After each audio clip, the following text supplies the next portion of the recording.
Je m'interroge ce jour sur la CEMAC, sur la question de la libre circulation des biens et des personnes dans la sous-région et plus précisément dans la CEMAC. Que veut dire CEMAC? Telle est la question que certains experts même se posent en ce moment, au vu des différentes situations que traverse cette zone, une zone qui donnait l'impression d'être une monarchie dans tous les sens. Qu'est-ce qui fait blocage pour qu'on en soit encore au point de départ après les multiples résolutions prises lors de ces différents sommets? Je m'interroge ce jour sur l'hypocrisie principale caractéristique des gens de la zone CEMAC. On dit une chose, pourtant au fond ne le pense pas. Des discours chargés mais vides de sens. À quoi servira donc la démocratie africaine si elle ne s'emploie plus que dans les discours, plus dans les discours que sur le terrain de la pratique?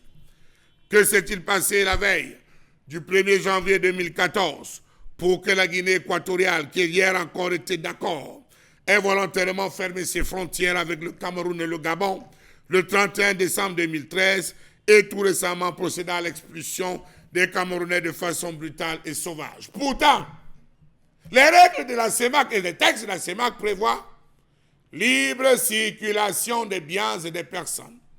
Ça suppose que, comme dans l'espace de lui et moi, vous pouvez vous balader au CEDEAO, vous pouvez vous balader uniquement avec votre carte nationale d'identité, parti d'un pays pour un autre, sorti de la Côte d'Ivoire, entrer au Ghana, sorti du Ghana, entrer au Togo, sorti du Togo, aller au Bénin, faire tous ces différents tours sans avoir un quelconque problème ni une quelconque inquiétude. Comment comprendre les lenteurs administratives qui traduisent la mauvaise foi, une absence de volonté qui empêche de traduire dans les faits les dispositions de la fameuse convention?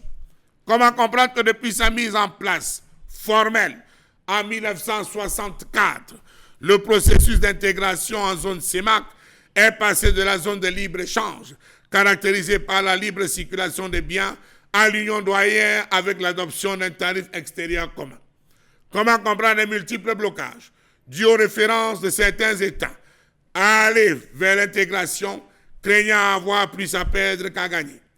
Cameroun, République centrafricaine, Gabon, Guinée équatoriale, Tchad, République démocratique du Congo, on va se dire c'est des tensions. C'est des tensions parce que l'intégration n'est pas actée, l'intégration n'est pas admise. La locomotive de la sous-région, le point focal de la sous-région, se retrouve à avoir des problèmes, à souffrir de ce problème d'intégration. L'intégration est pourtant, on va le dire, le Cameroun reçoit tout. Comment on va dire, des réfugiés de la Centrafrique, on accueille, on installe. Les réfugiés du Tchad, on accueille, on installe.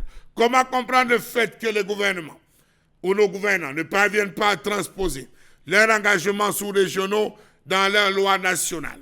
Comment comprendre le fait que nos gouvernants n'aient pas encore compris que le fait que les barrières à l'intégration sont aussi un fait culturel? Lorsqu'on se retrouve au Cameroun, il y a des ennemis du Cameroun qu'on retrouve au Nigeria. C'est les mêmes familles qu'on retrouve au Nigeria. Nous avons des familles au Cameroun, puisqu'on parle du Cameroun comme étant une Afrique en miniature. Nous avons des ennemis au Cameroun qu'on retrouve au Gabon. Nous avons des ennemis au Cameroun qu'on retrouve en Guinée équatoriale. Nous avons des ennemis au Cameroun qu'on retrouve au Tchad. Nous avons des ennemis au Cameroun qu'on retrouve au Congo, formant ainsi la pluralité de cette Afrique, l'homogénéité, parce que c'est des mêmes frères, c'est des peuples cousins, c'est des peuples ayant une même histoire, mais qui ont subi, il faut le préciser, la division de l'Occident des colons, lors de leur passage. Il y a des réunions de famille qu'on organise une fois au Cameroun, une fois au Tchad. Je parle du Tongna Massa. Non, il faut parler de cette terre culturelle Massa, où nous avons d'un côté au Cameroun, dans la zone de Gobo, les Massa, et de l'autre côté du Tchad. Ce n'est qu'un exemple.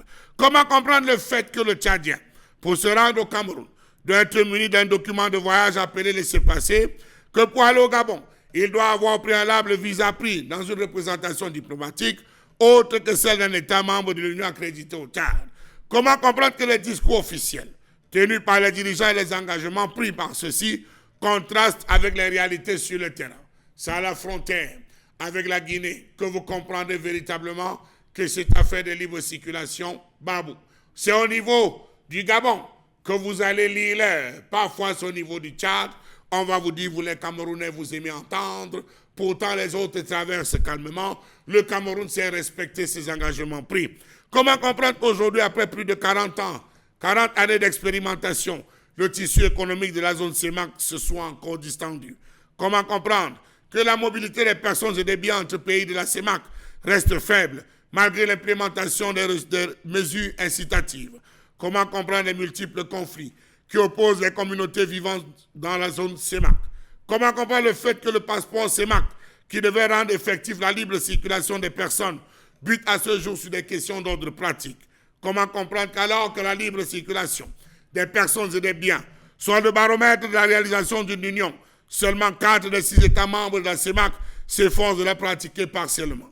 Comment comprendre l'extrême lenteur dans la constitution du fichier des opérateurs économiques, l'adoption d'un texte d'application des personnes admises à titre transitoire à circuler sans visa en zone CEMAC? Ont-ils peur des conséquences de l'intégration, sachant que cela impliquera ou qu'elle impliquera l'élimination des droits de douane intérieure, des restrictions quant à l'entrée et à la sortie des marchandises, des taxes d'effets équivalents, de toute autre mesure d'effets équivalents susceptibles d'affecter les transactions entre les différents États membres? Ont-ils peur du fait que les règles de l'immigration seraient communes, impliquant l'abolition de toute discrimination fondée sur la nationalité, le droit d'entrée, de séjourner sur le territoire des États de l'Union, qui pourraient se voir restreindre ou interdire en cas de péril quant à la moralité publique du pays d'accueil ou d'arrivée? Les Camerounais viennent de se faire expulser de la Guinée. Oui, on dit des sans-papiers.